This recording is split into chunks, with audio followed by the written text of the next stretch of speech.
નમસ્કાર દોસ્તો, સુપરફાસ્ટ તાજા સમાચારમાં તમારું સ્વાગત છે। દેશ, દુનિયા અને ગુજરાતના તાજા, મોટા અને સૌથી મહત્વપૂર્ણ સમાચાર જાણીએ તે પહેલા તમે ચેનલમાં નવા હોય તો ચેનલને જરૂરથી સબસ્ક્રાઇબ કરીને વિડીયોને લાઇક કરી દેજો। સૌથી પહેલા દોસ્તો આપણે વાત કરીએ તો ગુજરાતમાં બેવડી ઋતુની આગાહી છે। તો હવામાન વિભાગે કરેલી આગાહી પ્રમાણે આજથી રાજ્યમાં બેવડી ઋતુનો અનુભવ થાય તેવી સંભાવના છે। તો પવનની દિશા બદલાતા બેવડી ઋતુનો અનુભવ થઈ શકે છે। તો રાત્રે ઠંડી અને બપોરે ગરમીનો અહેસાસ થાય તેવી સંભાવનાઓ છે। તો ગરમ પવનો ફૂંકાવાની શરૂઆત થતાં તાપમાનમાં પણ વધારો થઈ શકે છે। તો આગામી 7 દિવસ વાતાવરણ યથાવત રહેવાની પણ આગાહી કરી છે। તો દોસ્તો બીજા સૌથી મોટા સમાચાર સામે આવ્યા છે। ગુજરાત બજેટને અંતિમ સ્વરૂપ આપવાની તૈયારી છે। તો આગામી તારીખ 20 ફેબ્રુઆરીના રોજ બજેટ રજૂ કરવામાં આવશે, જેની અંતિમ તારીખની તૈયારીઓ પણ કરી દેવામાં આવી છે। તો વિધાનસભાનું બજેટ સત્રનું કામચલાઉ કેલેન્ડર પણ જાહેર કરવામાં આવ્યું છે। તો સત્રના પ્રથમ દિવસે રાજ્યપાલના સંબોધનથી બજેટ સત્રની શરૂઆત થશે। તો વર્ષ 2025-26ના બજેટને લઈને આખરી તૈયારીઓ પણ થઈ રહી છે। તો મુખ્યમંત્રી ભૂપેન્દ્ર પટેલ સાથે નાણામંત્રી રવિવારે બેઠક કરશે। તો દોસ્તો ત્યાર પછી આગળ વધુ એક સૌથી મોટા સમાચાર મળ્યા છે। ફુગાવા સંબંધિત આવ્યા સારા સમાચાર। જી હા દોસ્તો, ફુગાવા સંબંધિત સારા સમાચાર મળ્યા આવ્યા છે। તો જાન્યુઆરીમાં છૂટક ફુગાવો ઘટીને 4.31% થયો છે, જે ડિસેમ્બરમાં 5.22% હતો। તો પીટીઆઈના સમાચાર અનુસાર ગઈકાલે સરકાર દ્વારા નવીનતમ આંકડાઓ જાહેર કરવામાં આવ્યા છે। તો ગઈકાલે જાહેર કરાયેલા સત્તાવાર આંકડાઓ અનુસાર સીપીઆઈ આધારિત છૂટક ફુગાવો ડિસેમ્બરમાં 5.22% અને જાન્યુઆરીમાં 2024માં 5.1% હતો।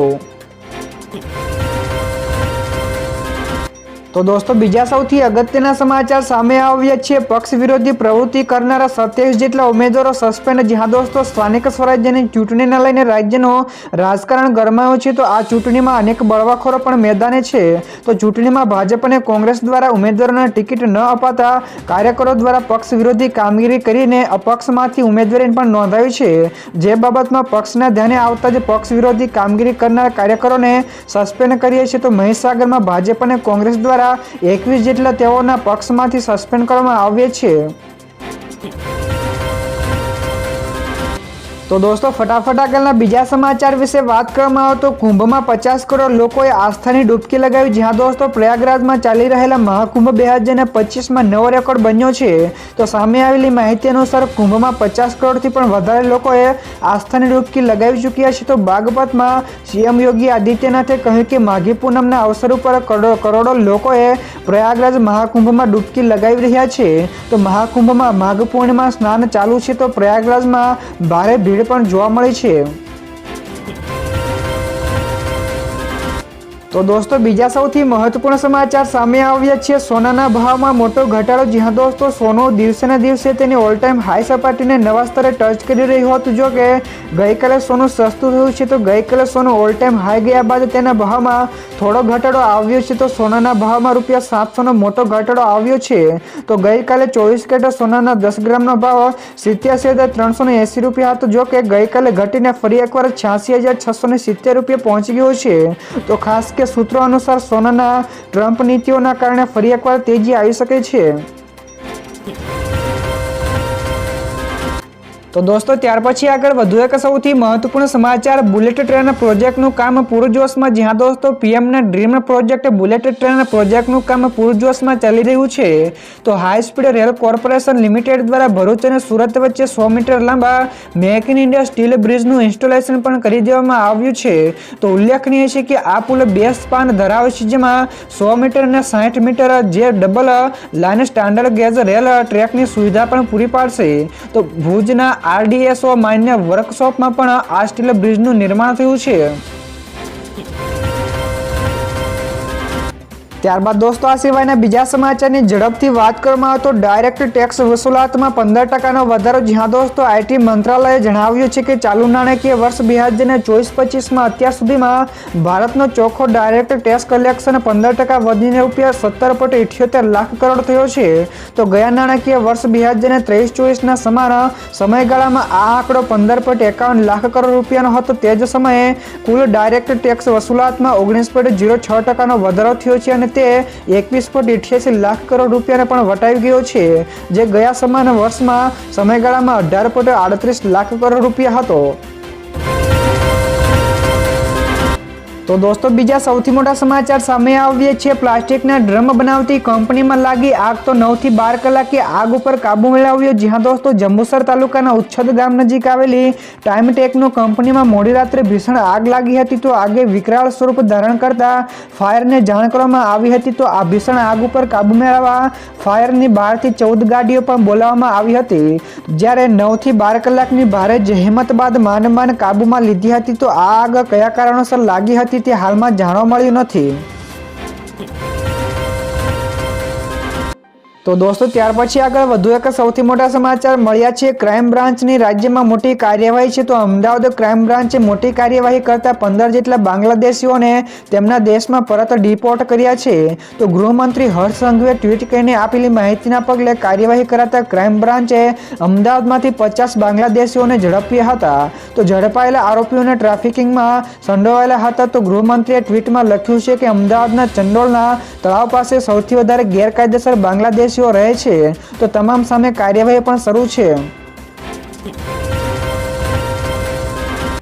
તો દોસ્તો બીજા સૌથી અગત્યના સમાચાર સામે આવ્યા છે। બીજેપી દિલ્હીની ગાદી ઉપર આવો નેતા ઈચ્છે છે। જ્યાં દોસ્તો દિલ્હીના આગામી સીએમ કોણ હશે તે અંગે ભાજપમાં મંથન ચાલી રહ્યું છે। તો ગઈકાલે ગૃહમંત્રી અમિત શાહ અને પાર્ટી પ્રમુખ જેપી નડ્ડા વચ્ચે બેઠક પણ યોજાઈ હતી। તો સૂત્રોના જણાવ્યા અનુસાર પાર્ટી ઈચ્છે છે કે દિલ્હીની ગાદી ઉપર એક એવો વ્યક્તિ બેસે જે યુપીના સીએમ યોગી આદિત્યનાથ જેવો ગતિશીલ હોય, તો જેથી ભવિષ્યમાં અરવિંદ કેજરીવાલ માટે રાજધાનીની ચૂંટણી જીતવી ભારે પડી જાય।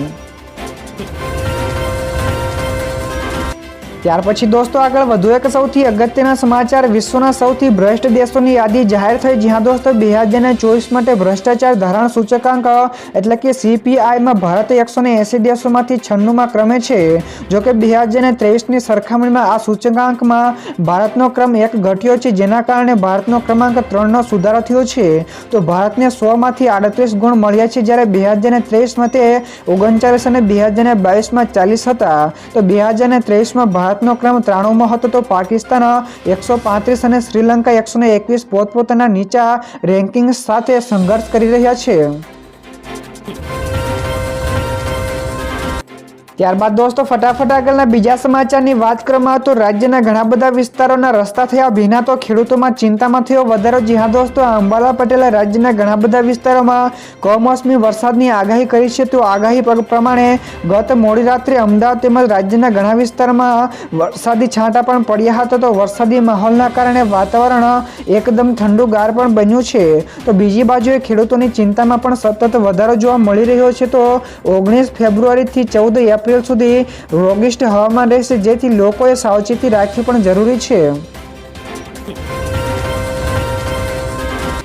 તો દોસ્તો બીજા સૌથી મહત્વપૂર્ણ સમાચાર સામે આવ્યા છે। ઇઝરાયેલે ફરી એકવાર યુદ્ધની ચેતવણી આપી। જ્યાં દોસ્તો ઇઝરાયેલી પીએમ નેતન્યાહુએ હમાસને ચેતવણી આપી છે કે તેઓએ જણાવ્યું કે શનિવાર સુધીમાં બંધકોને મુક્ત કરવામાં નહીં આવે તો તેઓ યુદ્ધ વિરામમાંથી ખસી જશે અને ગાઝામાં ફરી એકવાર યુદ્ધ શરૂ કરશે।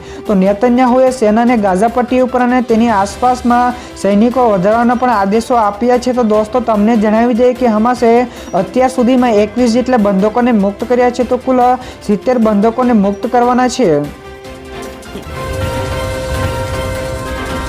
ત્યાર પછી દોસ્તો આગળ વધુ એક સૌથી મહત્વપૂર્ણ સમાચાર એટીએમ ટ્રાન્ઝેક્શનને લઈને નવા ફેરફારો। જ્યાં દોસ્તો એટીએમ ટ્રાન્ઝેક્શનને લઈને નવા ફેરફાર કરવામાં આવ્યા છે। તો આ મહિનાથી એટીએમમાંથી પૈસા ઉપાડવાના નિયમો પણ બદલાયા છે। તો હવે મેટ્રો શહેરના લોકો મહિનામાં 3 વખત એટીએમમાંથી પૈસા ઉપાડી શકશે। તો આ પછીના દરેક ટ્રાન્ઝેક્શન ઉપર 25 રૂપિયાનો ચાર્જ પણ લેવામાં આવશે, જે અગાઉ 20 રૂપિયા હતો। તો આ ઉપરાંત જો તમે બીજા બેંક એટીએમમાંથી પૈસા ઉપાડશો તો 30 રૂપિયા વસૂલવામાં આવશે। તો જે નોન મેટ્રો શહેરમાં પણ આ મર્યાદા 5 રૂપિયાની છે। ત્યારબાદ દોસ્તો આ સિવાયના બીજા સમાચારની ઝડપથી વાત કરવામાં આવે તો રૂપિયા 2,435 કરોડના બેંક ફ્રોડ કેસમાં સીબીઆઈનો કોર્ટનો ઉધડો લીધો, જ્યાં દોસ્તો દિલ્હીની એક કોર્ટે 2,435 કરોડ રૂપિયાના બેંક ફ્રોડ કેસની તપાસ કરી રહેલી સીબીઆઈને સખત ઠપકો આપ્યો છે. તો કોર્ટનું કહેવું છે કે તપાસ એજન્સી કેટલી મહત્વપૂર્ણ બાબતો છુપાવી રહી છે, જે અવહેલના અને જીદ છે. તો એટલું જ નહીં, તપાસ પણ યોગ્ય રીતે થઈ નથી, તો આમાં ઘોર બેદરકારી છે. તો કોર્ટે વિશેષમાં કહ્યું કે તપાસ નિષ્પક્ષ અને પારદર્શક રીતે થવી જોઈએ. તો દોસ્તો બીજા સૌથી મોટા સમાચાર સામે આવ્યા છે. રેશનિંગની દુકાનોનું હજારો કિલો અનાજ સગેવગે કરવાનું કૌભાંડ, જ્યાં દોસ્તો ગુજરાતના નડિયાદમાં કબ્રસ્તાન ચોકડી પાસેની ચાર્જવાળી અને છાંટિયાવાડ સ્થિત રસ્તા અનાજની દુકાનોનો પરવાનો પ્રિયાંક પટેલનો અપાયો હતો. તો ફરિયાદના પગલે મામલતદાર સહિતની ટીમની તપાસમાં ગરીબોના ભાગના 16,000 કિલો અનાજનો જથ્થો સગેવગે કરી નાખ્યાનું સામે આવ્યું હતું, જેથી જિલ્લા પુરવઠા વિભાગે પ્રિયાંક પટેલને રૂપિયા 16.50 લાખનો દંડ ફટકારીને દુકાનનો પરવાનો પણ રદ કર્યો છે. તો દોસ્તો ત્યાર પછી આગળ વધુ એક સૌથી મોટા સમાચાર મળ્યા છે. ટ્રમ્પની જેલેન્સ્કીને ધમકી, જ્યાં દોસ્તો અમેરિકાના રાષ્ટ્રપતિ ડોનાલ્ડ ટ્રમ્પે ફરી એકવાર સત્તા સંભાળતાની સાથે પોતાના નિવેદનો અને કામોના કારણે વિશ્વભરમાં ખળભળાટ મચાવી દીધો છે. તો ટ્રમ્પે સત્તા હાથમાં લેતા જ યુક્રેનની મુશ્કેલીઓ પણ વધારી રહી છે. તો ટ્રમ્પે યુક્રેન વિરુદ્ધ નિવેદન આપતા કહ્યું કે યુક્રેનને કબજો ગમે ત્યારે રશિયા પાસે જઈ શકે છે. તો અમેરિકા યુદ્ધનું યુક્રેનની જીત માટે પણ મદદ કરી હતી, પરંતુ હવે અમે મદદ પાછી ખેંચી લેતા પણ ખચકાશું નહીં. તો દોસ્તો બીજા સૌથી અગત્યના સમાચાર સામે આવ્યા છે. હેલ્મેટ ન પહેરનારા ઉપર કડક કાર્યવાહી, જ્યાં દોસ્તો ગુજરાત પોલીસના જવાનો તમામ સરકારી કચેરીઓ બહાર ખડે પગે રહીને વિશેષ ડ્રાઈવ ચલાવી રહ્યા છે. તો આ દરમિયાન પ્રથમ દિવસે જ નિયમ તોડનારા તમામ સરકારી કર્મચારીઓ સામે કાર્યવાહી પણ શરૂ કરી દેવામાં આવી છે. તો સરકારી કચેરીના કર્મચારીઓ પોતાના 2 વ્હીલર્સ કે 4 વ્હીલર્સમાં હેલ્મેટ અને સીટ બેલ્ટ વગર જોવા મળે તો તેને લઈને કાર્યવાહી કરવામાં આવી રહી છે. તો ગઈકાલના ડ્રાઈવના પ્રથમ દિવસે 3,192 જેટલા લોકો ઝડપાયા છે. ત્યાર પછી આગળ દોસ્તો વધુ એક સૌથી અગત્યના સમાચાર ઈવીએમ ઉપર સુપ્રીમ કોર્ટનો મોટો નિર્ણય, જ્યાં દોસ્તો સુપ્રીમ કોર્ટે ચૂંટણી પંચને આદેશ આપ્યો છે કે કેસની સુનાવણી પૂર્ણ ન થાય ત્યાં સુધી ઈવીએમમાં સંગ્રહિત ચૂંટણીના ડેટાનો નાશ ન કરે અને તેમાં કોઈપણ પ્રકારનો નવો ડેટા પણ ફરીથી લોડ ન કરે.